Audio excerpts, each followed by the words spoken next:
Assalamualaikum warahmatullahi wabarakatuh.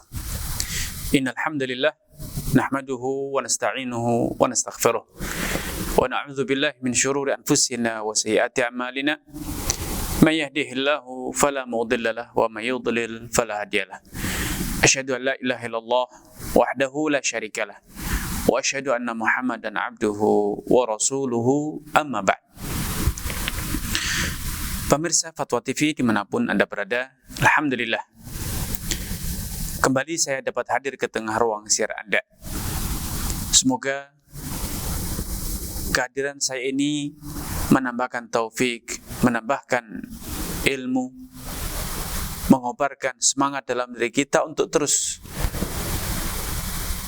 memperluas khazanah keilmuan kita dan melipat gandakan amal ibadah. Salawat serta salam tentu tidak luput untuk kita aturkan kepada Nabi kita, Nabi Muhammad sallallahu alaihi wasallam, kepada keluarga dan juga sahabat-sahabatnya yang telah membuktikan ketulusan niat, kesungguhan perjuangan demi tegaknya dinul Islam. Semoga Allah Subhanahu wa taala berkenan menyatukan kita dengan sahabat-sahabat Rasulullah sallallahu alaihi wasallam kelak di dalam jannahnya. Amin ya rabbal alamin. Pemirsa Fatwa TV dimanapun Anda berada, masih bersama pembahasan tentang iqrar.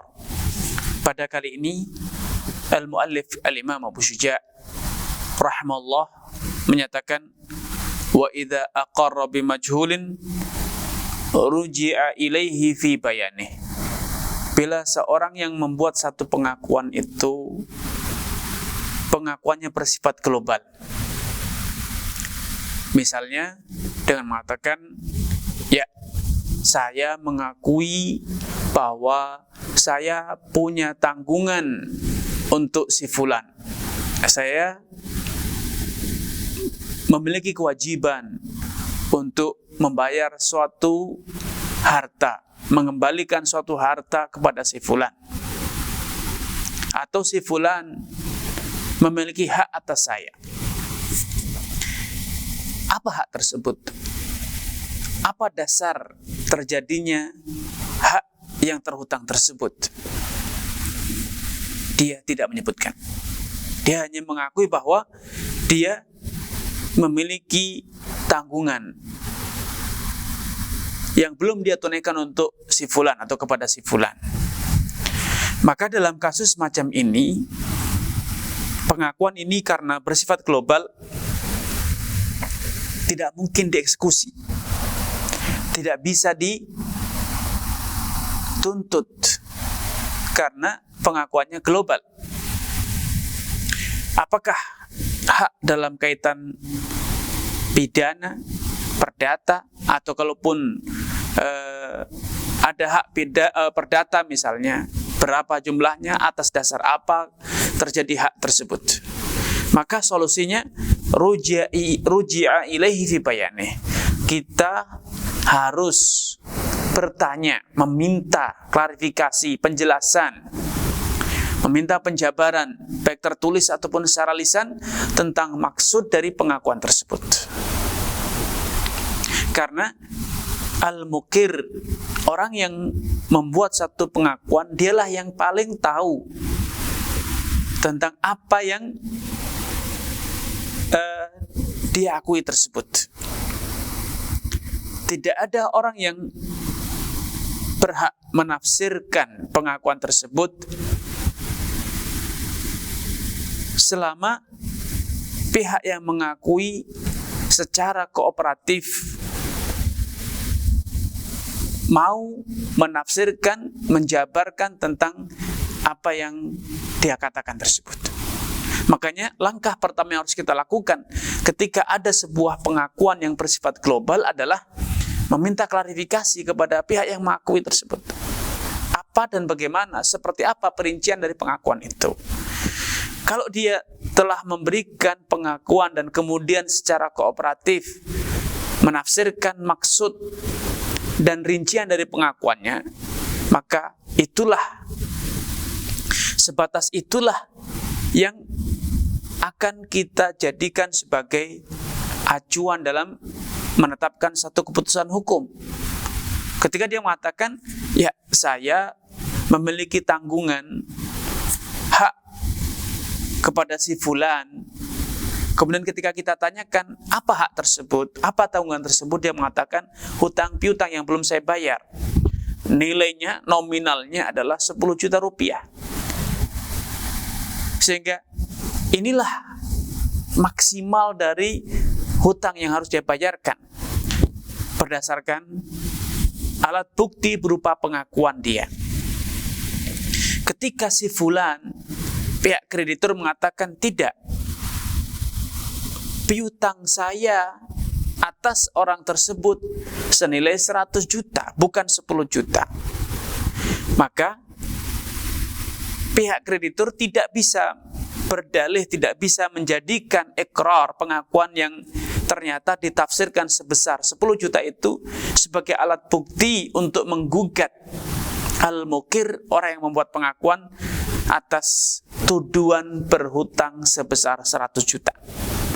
Pihak kreditur harus mencari alat bukti lain yang bisa membuktikan bahwa orang tersebut betul-betul berhutang 100 juta dan hutang itu belum terbayar. Ya, kenapa demikian?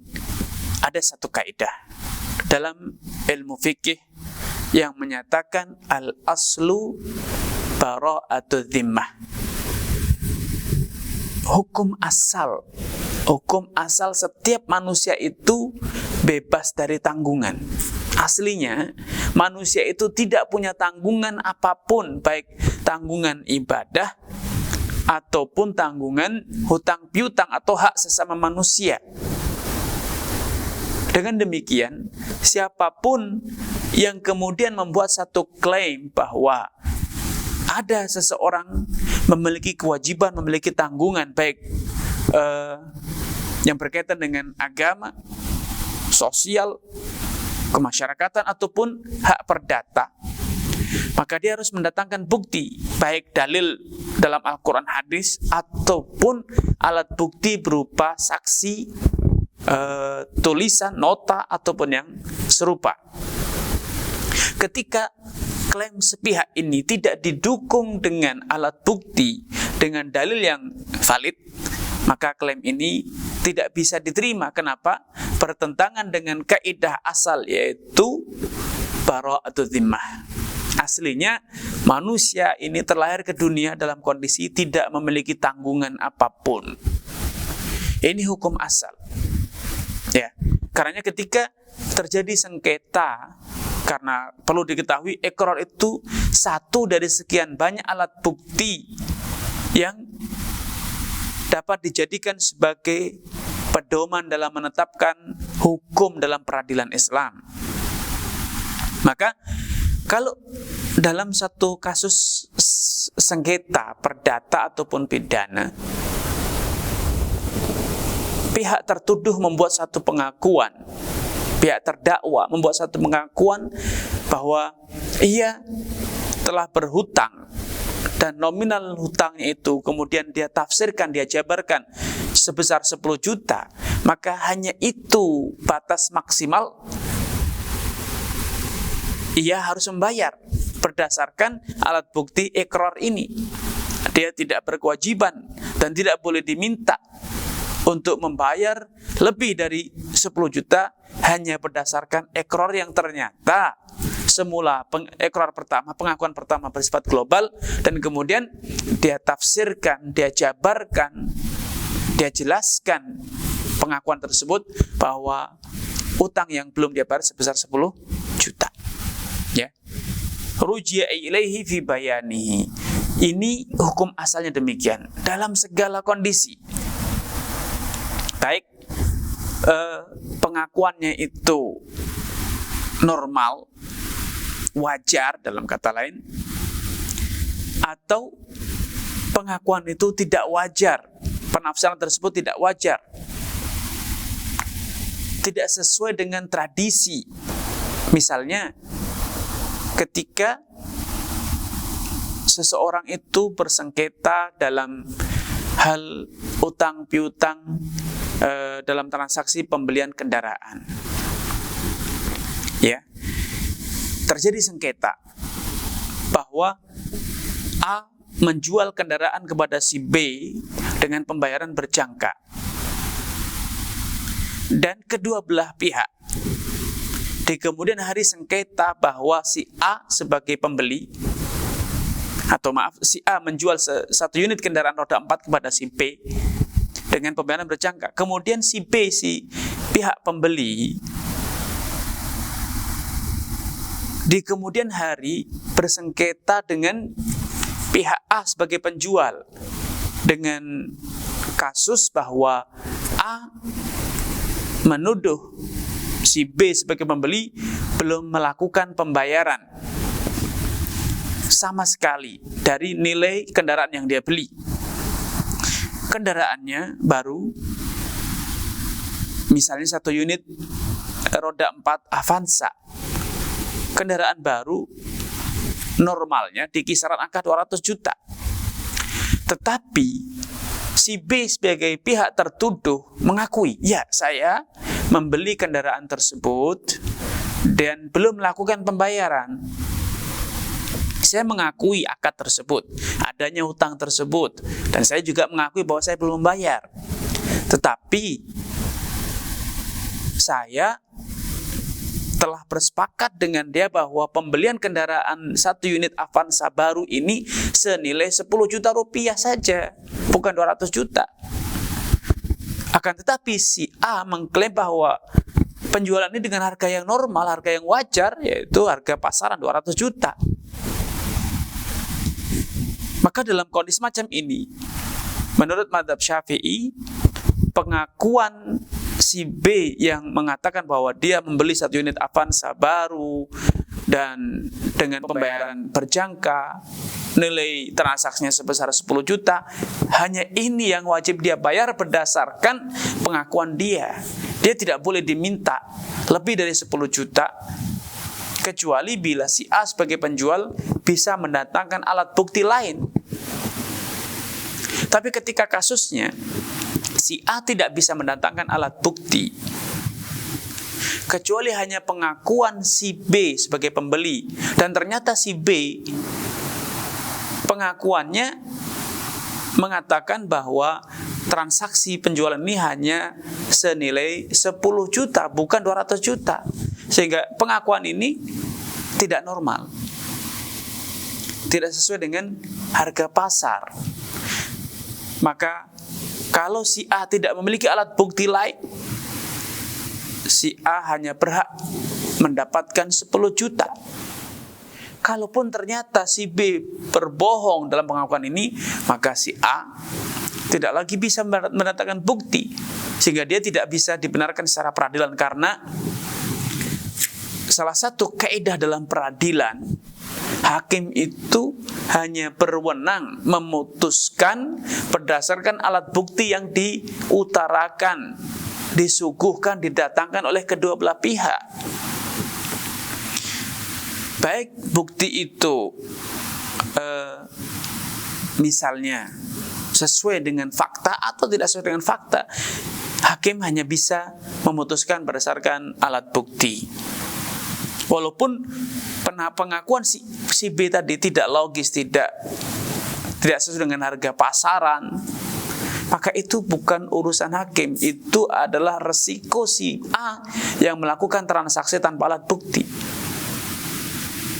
sehingga dia yang menanggung kerugian. Karena Rasulullah SAW telah bersabda, innama ana bashar, aku manusia biasa, ahkumu ala nahwi ma asma, aku hanya berwenang memutuskan satu keputusan berdasarkan data alat bukti yang aku dapatkan, aku dengar dari kalian berdua. Alias seorang hakim tidak bisa memutuskan hanya berdasarkan asumsi ataupun persepsi dia, walaupun itu benar. Tapi kalau tidak didukung dengan alat bukti, maka dia tidak bisa, tidak boleh bahkan memutuskan keputusan yang tanpa didukung alat bukti. Dengan demikian si A menanggung resiko sendiri. Ini mazhab Imam Syafi'i.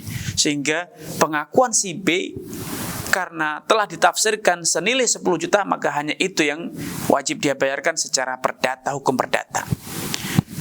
Dalam mazhab lain, misalnya Al-Imam Malik, dalam mazhab Imam Malik dinyatakan bahwa penafsiran seorang mukir, orang yang membuat satu pengakuan, dan pengakuan itu global, ketika kita minta dia klarifikasi tentang pengakuan tersebut, maka perlu dilihat apakah klarifikasi dan penjabarannya, penafsirannya itu yushbih, normal, wajar, atau tidak normal, tidak wajar. Kalau penafsirannya itu wajar, misalnya satu unit Avanza tadi disepakati untuk dibeli atau dijual dengan seharga 220 juta, 230 juta misalnya, maka ini pengakuan yang wajar, nilai yang wajar,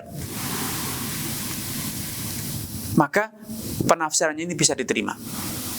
Dengan demikian, kalau ternyata si A, pihak penjual yang tidak memiliki alat bukti, mengklaim lebih dari itu, maka ini tidak diterima. Penafsiran atau dakwaan si A sebagai penjual tidak dapat terima karena tidak didukung oleh bukti. Sedangkan si B, si pihak pembeli, telah membuat pengakuan dan penafsiran, penjelasan tentang pengakuannya dengan penjelasan yang normal, yang wajar. Maka sejalan dengan kaidah di atas, bara'atu dhimmah, maka si B tidak berkewajiban membayar kepada si A kecuali sebesar yang diakui, yaitu sekitar 200, senilai 220 juta misalnya. Namun kalau ternyata si B menafsirkan dengan nominal yang tidak wajar, dengan nominal yang tidak wajar, satu unit kendaraan roda 4 hari yang baru, kemudian terjadi kesepakatan transaksi tanpa alat bukti apapun, kemudian terjadi sengketa, dan si B sebagai pembeli mengakui telah terjadi transaksi tersebut dan dia mengakui belum membayar.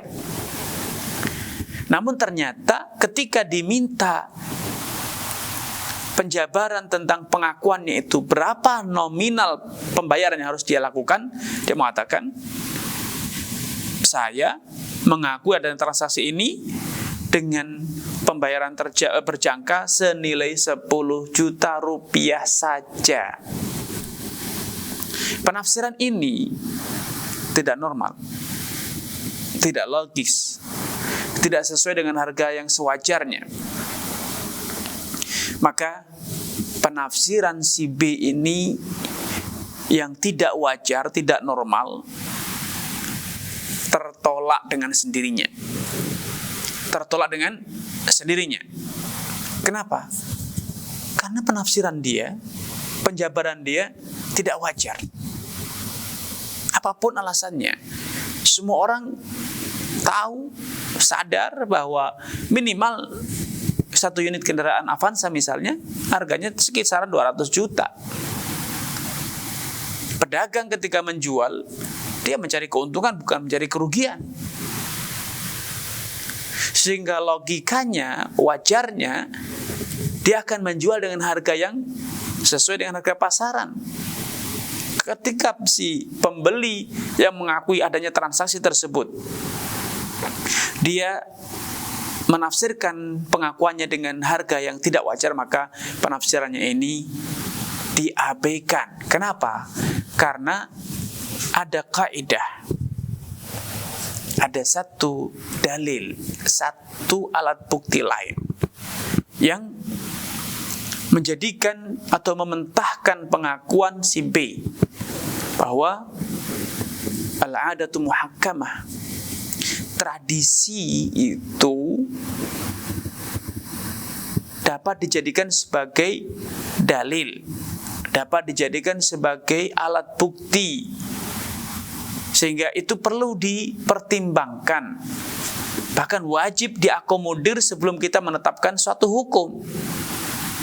Nah, karena pengakuan dan penafsiran si B ini bertentangan dengan tradisi, yaitu hukum pasar, hukum kewajaran, maka ucapannya ini bukannya diterima, justru malah penafsiran ini mementahkan pengakuan dia. Dia berarti bertentangan dengan tradisi, sehingga pengakuannya, penafsirannya ini diabaikan. Lalu bagaimana dalam mazhab Imam Malik serta yang lain? Karena penafsiran dia bertentangan dengan hukum adat, kebiasaan, kewajaran, maka diabaikan, dan solusinya adalah kita mendatangkan para ahli, orang-orang yang ahli berdagang dalam kendaraan. Kita tanyakan kepada mereka, wajarnya berapa sih harganya satu unit kendaraan Avanza? Berdasarkan pengakuan mereka, kita tetapkan, kita putuskan. Seorang hakim memutuskan berdasarkan keterangan para ahli tersebut. Kenapa? Karena tentu ketika si pembeli membuat satu penafsiran terhadap pengakuan dia ternyata, dan penafsiran ini tidak wajar, bertentangan dengan tradisi, kewajaran yang biasa berlaku di masyarakat, ini sebagai qarinah tersendiri, itu menjadi indikator yang kuat bahwa dia telah berdusta. Dia telah berdusta. Ya, maka ketika dia menafsirkan ikrarnya itu dengan sesuatu yang tidak wajar, penafsirannya tertolak. Namun ketika dia menafsirkan dengan sesuatu yang wajar, sesuai dengan harga pasaran, kurang sedikit atau lebih sedikit, maka pengakuannya itu, penafsirannya itu dapat diterima. Ya. Adanya perbedaan pendapat ini di kalangan para ulama, ini adalah konsekuensi langsung akibat dari adanya perbedaan persepsi tentang apa itu alat bukti. Apa itu alat bukti? Dalam mazhab Syafi'i serta yang lainnya, alat bukti dalam peradilan itu terbatas. Terbatas. Yaitu saksi, sumpah, kemudian pengakuan, atau yang alat bukti yang lain yang sudah ditetapkan dalam Al-Quran hadis. Sehingga ketika alat bukti ini menunjukkan suatu hal, maka ya itulah yang akan diterima dan diputuskan. Tetapi dalam mazhab lain, dalam mazhab Imam Malik, Imam Abu Hanifah serta yang lainnya, dan ini yang lebih dikuatkan oleh Imam Ibnu Taimiyah, Imam Ibnul Qayyim serta yang lain, dan ini yang sejalan dengan fakta peradilan di zaman modern, bahwa alat bukti itu adalah segala hal yang dapat mengungkap kebenaran. Baik itu alat bukti yang sudah ditetapkan dalam Al-Quran hadis, ataupun alat bukti yang modern yang belum ada di zaman dahulu, seperti foto kornea mata misalnya, ataupun DNA, atau sidik jari, atau yang lainnya. Selama itu bisa mengungkapkan fakta, maka itu dapat diterima. Termasuk kewajaran tradisi itu bisa menjadi menjadi alat bukti. Kenapa? Al-bayyinah, ya, dalam literasi ilmu fikih, alat bukti itu disebut dengan al-bayyinah. Ya. Dalam mazhab Hanafi dan juga Maliki, mereka mengatakan, mendefinisikan alat bukti itu kullu ma yubayyinul haqqa, semua yang dapat menyibak kebenaran, mengungkap kebenaran, maka itu adalah alat bukti yang bisa diterima dan dibenarkan secara hukum. dan dapat dijadikan sebagai dasar untuk menetapkan satu keputusan hukum dalam peradilan Islam. Nah, berdasarkan penjelasan ini maka mereka mengatakan adanya qarinah, adanya indikator yang mengisyaratkan bahwa penafsiran pembeli tersebut si B itu tidak wajar dan itu tidak dapat diterima secara logika. Ini menjadi mementahkan pengakuan dan penafsirannya dia. Maka seorang hakim dalam hal ini harus mencari alat bukti lain yang dapat dijadikan sebagai acuan untuk menyelesaikan perselisihan di antara kedua belah pihak, antara penjual dan pembeli. Ini dasar pemikiran atau pola pikir atau sudut pandang para ulama yang mengatakan bahwa penafsiran dari seorang mukir, seorang yang membuat pengakuan itu haruslah penafsiran yang wajar. Karena kalau tidak maka penafsirannya akan diabaikan. Penafsirannya akan diabaikan karena tradisi sudah membuktikan bahwa penjual itu berdagang, menjual ingin mencari keuntungan bukan mencari kerugian. Apalagi pihak penjual mengklaim walaupun dia tidak punya alat bukti, tidak punya data, hitam data putih tidak punya. Tetapi tradisi seorang pedagang yang berdagang mencari keuntungan itu sudah menjadi alat bukti lain yang mengisyaratkan bahwa kita harus memahami akad yang terjalin antara si A dan si B ini sesuai dengan tradisi para pedagang, yaitu menjual dengan harga yang wajar dan harga tersebut dapat mendatangkan keuntungan bagi penjual. Ini penjabaran dari apa yang diutarakan oleh al-mu'allif rahimahullah ta'ala, karena memang ini masalah yang khilafiyah, terjadi perselisihan dan sudut pandang yang berbeda, maka terjadilah satu kesimpulan hukum yang berbeda pula. Dan tentu ini juga akan berimbas pada putusan hakim di peradilan. Ketika hakimnya bermadzhab Syafi'i tentu akan memutuskan sesuai dengan pengakuan dan penafsiran pembeli. Ketika hakimnya itu berafiliasi atau menerapkan norma-norma peradilan yang diajarkan dalam mazhab lain, tentu dia akan memutuskan dengan keputusan yang berbeda. Dan sebagai kesimpulan, peradilan modern nampaknya wallahu ta'ala alam lebih